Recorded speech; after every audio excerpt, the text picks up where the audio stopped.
Biznesmeni Georgi Ramiშვილი იგივე ზარალა კვლავ ბრალის წარდგენის მოლოდინშია, ის წინასწარი დაკავების იზოლატორში რჩება. Biznesmeni გუშინ აეროპორტში დააკავეს.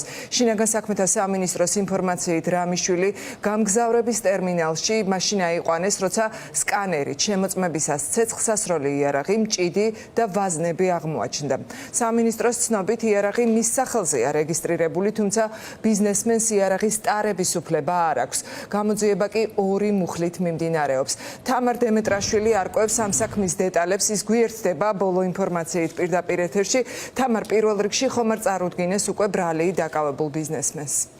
ჯერჯერობით დაკავებულს ბრალი არ წარდგენია, ეს ინფორმაცია ჩვენ მისი ადვოკატისგან ბოლო კომუნიკაციის დროს მივიღეთ. ირმა ჭკადოა ამბობს, რომ დღის განმავლობაში მოხდება ბრალის წარდგენა, რაც შეეხება ბრალდებას და მომხდარის დეტალებს. ადვოკატი ამ დეტალების გამჟღავნებისგან თავს იკავებს და ამბობს, რომ განცხადებას ბიზნესმენი ლევან რამიშვილი გიორგი რამიშვილი თავად გააკეთებს და მომხდარის შესახებაც მეტი დეტალი გახდება ცნობილი.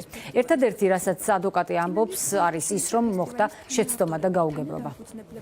მისი პოზიცია ამასთან დაკავშირებით იქნება მოგვიანებით თქვენთვის ცნობილი. ის თავად გაავრცელებს განცხადებას. იმ განცხადებაში ყველა თქვენს კითხვაზე იქნება პასუხი. ამ ეტაპზე მხოლოდ ეს შემიძლია გითხრათ.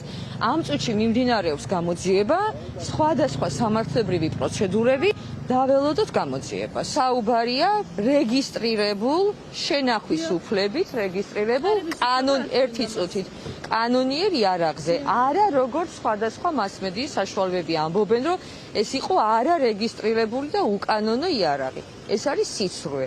რაც შეეხება როგორ მოხდა, რანაირად მოხდა, ამასთან დაკავშირებით მისცემს ჩვენებას გამოძიებას და მოგვიანებით თქვენთვის იქნება ცნობილი. ფაქტია, რომ დიახ, მსგავსი რამ მოხდა.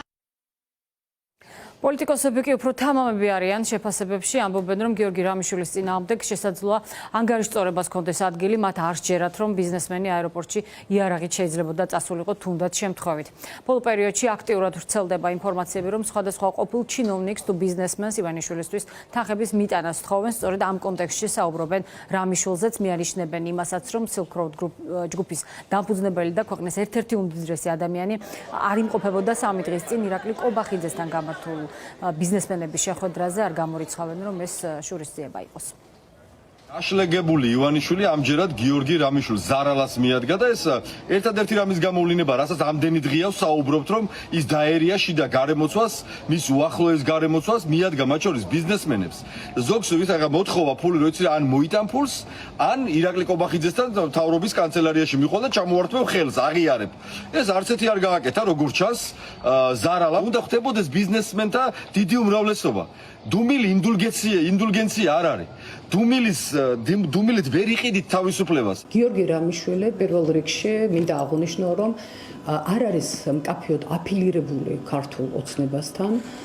ჩვენ მას ვერ ვხედავთ პრემიერ-მინისტრთან შეხვედრებზე და გვაქვს საფუძველი გაჩნდეს კითხვის ნიშნები იმასთან დაკავშირებით, რომ რაღაც მის მიმართ რევანშისტულ ან სხვა სახის ღონისძიებებს ჰქონდა ადგილი. დაველოდოთ.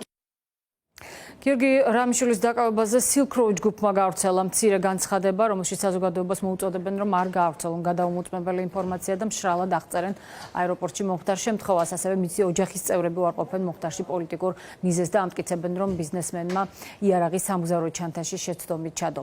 მუხლი კი, რომლითაც შინაგან საქმეთა სამინისტროს ინფორმაციით გამოძიებაა დაწყებული 7-დან 10 წლამდე თავისუფლების აღკვეთას ითვალისწინებს.